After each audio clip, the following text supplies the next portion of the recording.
Good evening and welcome to Creepy Tales. This is George Lunsford and I am your caretaker. Tonight's story comes to us from Robertson County, Tennessee. We're going to talk about the Bell Witch.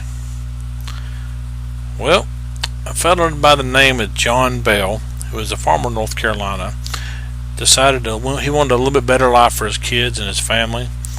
So he gathered his wife and 3 kids up and they moved over to Tennessee.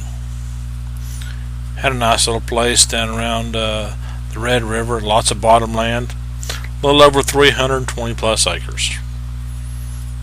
Well, John was a good man. He was a religious man. He believed in God and didn't really believe in anything he couldn't see, touch, or smell. Well, the cool thing about John was he worked hard, and in this period of time when he moved to Tennessee, he actually became a deacon of the church, and his family were all members of the church. It's called Red River Baptist Church.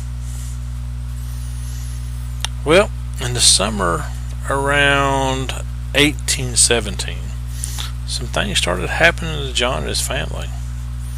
They saw all these different kinds of weird creatures, one at a time, here and there.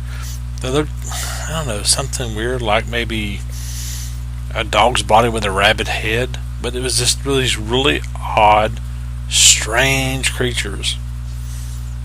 Well, Betsy, the oldest daughter, would see them and she'd throw some rocks at them, trying to run them off because she didn't know what it was. And then John was down there. He got to the end of the row of corn and he seen the creature, so he pulled his gun out and threw a little bit of lead down range at it. Well, the only problem with that was he missed. And that was a bad thing for him to do because the family was going to have to pay the price for this. This creature was more than just a creature. This creature was a witch. And later on that night, they're all at home. They begin knocking at the door. So they get up and they walk over, they open the door, and nobody's there. They walk outside and look, there's nobody there. There's knocking down the wall. It starts at the door and goes all the way down the wall. They run out, nothing there. They kind of blew it off and went to bed, and at night in bed, they heard something like rats gnawing at the walls and on the bedpost, and they looked and there was nothing there. There's nothing there. Then it started escalating night after night. It sounded like, chains being dragged across the floor, like stones being dropped on the wooden floors. A gulping sound, which was kind of weird. Choking sounds, just all these weird noises. And John, with his position in the community as a deacon, didn't want to say anything. Because what would people say? You're losing your mind because you're hearing this stuff. And there's no proof of anything going on. Well, John started getting concerned, and finally, after a year, he goes to his neighbor. The guy was a deacon also in the church. His name was James Johnson. Well, James Johnson and his wife decided to spend the night. Well, they spent the night, and they started hearing these things. They're hearing the noises and the voices and all this stuff, and it just kind of started freaking them out. Well, James Johnson, after all this stuff started happening, he said, he basically got fed up with it while he was there. And he jumped up and he hollered out real loud in a real commanding voice. He said, let's see, what did he say? He said, "Lord, who are you and what do you want?" Oh, in the name of the Lord, who are you and what do you want? No response. Everything quieted down the rest of the night. Well, they stayed there a few more nights. They kept invoking, in the name of the Lord, who are you and what do you want? Several names were given. Several different languages and voices were given. But there's one that stood out. One that stood out more than any of the rest of them. It's an older woman voice, and she would sing hymns, and she called out her name as being Kate Bates. So the ghost the witch actually got the name Kate. And well, things just kept getting worse, and this thing would start singing hymns and quoting scriptures and abusing them and slapping them and attacking them. Betsy was getting welts across her face. She was getting hand marks on her face and her throat where this thing was grabbing her. John would have just marks across his face and his back and everything. The whole family was getting tortured, but the two boys left and joined the army. This was during the War of 1812. Well, they were actually fought under General Andrew Jackson in the Battle of New Orleans. Well, they told the story. They told the story to General Jackson. And, you can actually look this up. General Jackson, in his later papers after he became president, after he was done being president, he actually wrote about his encounter with the Bell Witch on the Bell Farm. This is all historical. There's nothing to it. This has all been written down and proven as far as the Andrew Jackson part of it, because Andrew Jackson went to the Bell Farm. They crossed all this property and no problem. As soon as they got to the edge of John Bell's farm, everything stopped. The horses wouldn't move. The wagon was like it was being held down to the ground. These things were just, nothing would happen. The horses that the men were riding wouldn't move. The men couldn't even walk forward. It was like there was an invisible wall. Well, General Jackson didn't like this. So he invoked out and called, says, "Who are you and what are you doing? These are my men. They are under my command. And by eternity, by the eternals, you must be the Bell Witch." Well, this disembodied female voice told Jackson that they could proceed, and she would see them later. Boy, she would see them later, all right. Well, General Jackson, his men, his entourage, marched on over up to the house of John Bell, and they come in, and General Jackson talked to John Bell about everything that happened, his encounters with the Indians, and all this other stuff that happened, and he kept waiting for the ghost to show up. Well, one of his men jumped up and hollered. He proclaimed himself to be a witch tamer. Everybody kind of looked at him. He pulls out this shiny, real pretty pistol, and ain't never been used much. He pulls out silver bullets. Says, "I can kill any evil spirit that I come into contact with." Hell, he should not have threatened the Bell Witch, because not long after he decided to say that, the man started screaming like something was just tearing into him. He began to jerk around like somebody was beating the far out of him with something. He was complaining he was being struck, when he was stabbed with needles, being struck with a hickory, and he started getting welts on his face and across his back and his hands. He dropped the gun. Then next thing you know, it's like he bent over, and this invisible foot kicked his hind end out the front door, and he landed in the yard. Well, this voice come out of nowhere calling him a fraud.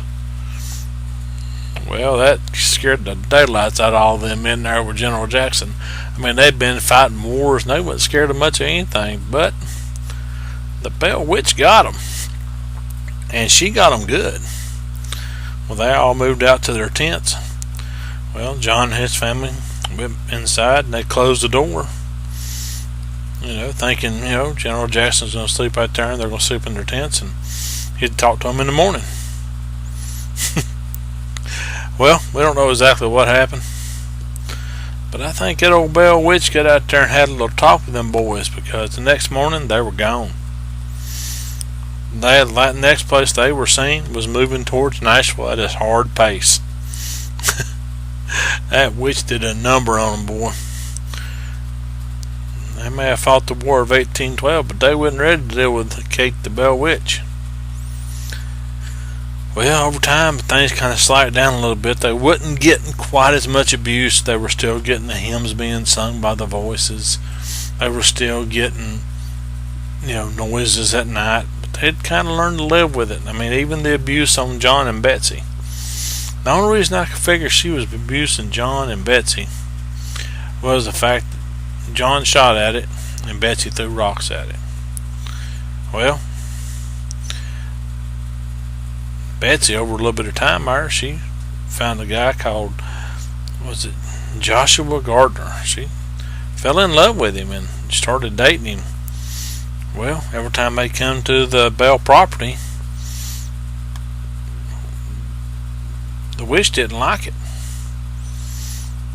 And she wasn't going to let Betsy get married. So she started tormenting Betsy more and more. Just terrible accounts of him. She got abused, more slaps to the face, more choking. She was getting just major abuse by this thing. She'd be laying in bed at night and it would pick her up and throw her out of the bed onto the floor. It would raise her up out of the bed and sling her across the room. The witch did not want her getting married. And every time Josh showed up, she'd attack him. He'd try to run away and she'd leave handprints on his back where she'd slap him. On his legs, like she'd be hitting him with a hickory. He had started getting little pinholes and blood coming out of them like she's getting stabbed with a needle. And this Bell witch did not want Betsy married. Well, after a little while of this abuse, that old boy decided, it ain't worth it. About 1821, he said enough. Broke everything off with her. Couldn't handle the personal attacks anymore by the witch. Couldn't handle seeing Betsy just totally just distraught and beaten by this witch. They broke it all off. That made, that was bad. It was just a horrible thing. And right before that happened, John Bell had said he's going to try to find a way to stop that witch. Well, in December 20th, 1820, John Bell slipped into a coma and never came out of it. And the day he died, you could hear laughter and happiness coming from that witch. And they found a little vial of this liquid, unmarked, unidentified, up in the cupboard. And his son gave some to the cat, and the cat died instantly. Well, they threw the vial away, and all of a sudden they heard this old woman's voice. I gave old Jack a big dose of that last night, which fixed him up. Well, of course they destroyed it by throwing it into the fireplace, and it burnt just this bluish flame like you wouldn't believe it shot up through the chimney.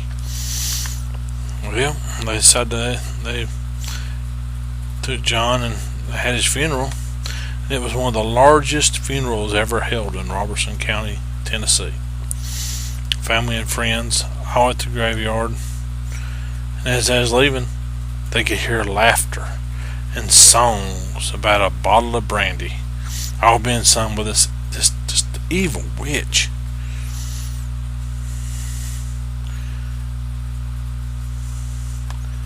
It seems like when that happened, and then the witch broke Betsy up, apparently that was all that witch needed to do. Because in April of 1821, the Bell witch come to Lucy, which was John Bell's widow. She said, I returned for a visit in 7 years. The entity returned in 1828, like she promised, and most of the visit was centered on John Bell Jr., with whom the entity discussed such things as the origin of life, civilization, Christianity, and the need for mass spiritual awakening. And he was just blown away by it. And he had accurate predictions of the Civil War and a lot of other events that the Bell Witch told him. He predicted it all. Well, when she was finished about 3 weeks later, visiting with John Bell Jr., she said, "I will return in 107 years to the closest living direct descendant of John Bell." And 1935 would have been that date. And the only person that was a direct descendant at that date was a Nashville physician named Dr. Charles Bailey Bell. You want to hear something even more ironic? Kind of funny, actually. Dr. Bell himself wrote a book about the Bell Witch in 1934. He never followed up, was published, and then he died in 1945. No one knows. No one has a clue if the Bell Witch made her promise and showed up and talked to him. Now, she tormented these poor people on this farm for years and years and years. And it's said that she's still there. You can still see manifestations, I'm not real good at speaking them words, at the Bell farm. They saying in that cave is where she lives. And they're saying that she comes up out of that cave as an apparition. And you can still see her to this day. But you better not throw nothing at her. You better be good to her. Because if not, she may come to your house and torture you the same way she did the Bells. Now, I don't know how many of you out there believe in witches. I don't know how many of you out there believe in ghosts. But with a story like this, and the historical significance of this story with the characters that were in it, I have a tendency to believe this story is real. With the fact that Andrew Jackson, the general, the lead general of the United States forces in the War of 1812, went out of his way to take an entourage to the Bell farm, in his words, to investigate the witch. To me, that's pretty impressive. And the fact that John Bell Jr. was able to make these predictions of the Civil War and these other events, and they come true just exactly like he predicted them. I don't know if he has some kind of clairvoyance or if it was just a witch. I really don't have a clue. I believe that General Jackson never would have mentioned this story in his papers later on if it hadn't happened. So, I'm going to leave you with this thought. Do you believe in witches or ghosts, or both? When you're sitting at home tonight, watching TV, having a drink, and someone knocks at your door, will this story run through your mind? Will you wonder who's at that door? For a split second, will you wonder if there's anything out there beside the person knocking on the door? Well, I hope this was entertaining for you, because it was for me. May you sleep well, and be careful when you answer the door. Good night. Welcome back to Creepy Tales, Part 2. Yes, ladies and gentlemen, tonight you get 2 for the price of 1. This is Creepy Tales, and I am George Lunsford, the caretaker. Well, tonight we've already talked about the Bell Witch, so I think I'm going to give you another witch. This is a story I heard from a good friend of mine, Chad Taylor. Actually owns part of the property that this happened on. This is called Witch Ann. In about 1844, on Halloween night, a young woman was born. Her name was Ann, and her mother died giving birth to her. Well, that really wasn't that uncommon back then. But after this happened, her father was desperate to try to seek some help to raise Ann, because he didn't know how to raise a young lady. So he enlisted the help of her aunt Izza. Well, Izza was taking care of Ann one day, out picking blackberries. She got bit by a rattlesnake, which, if you've ever been in that area over there in Polk County, down by Mill Spring, you know that's a snaky area. Well, the father grabbed up the aunt, took her over to a lady in an Indian village named Owatta. Owatta. I'm not good with names, so don't be surprised if I mispronounce it. I took her over there, and Lady Owatta used milk thistle and some other herbs and saved Izza. Well, this was amazing to Ann, so Ann began to watch and learn from this lady how to cure people with herbs and different things like the Indians did, or Native Americans. Depends on what you want to call them. I'm married to a Cherokee lady myself. Well, Ann got married, and her dad eventually was killed by a man. He was a deserter from the Civil War, and her husband went off to the Civil War, was taken away by the Civil War, and he was out battling and fighting for the South. And her dad, he was murdered. He was a PhD, from what I understand. So he actually used medical stuff like a regular doctor, and Ann learned the medical, and she also learned how to do the herbs. So I guess you're going to ask yourself, was she a doctor or was she a witch? Which one do you think she was? But here's how I understand the story to go. After her father was killed, that pretty much left Ann by herself, and she'd already suffered a lot of tragedies. Her husband had been taken away with the Civil War. This just left her alone. And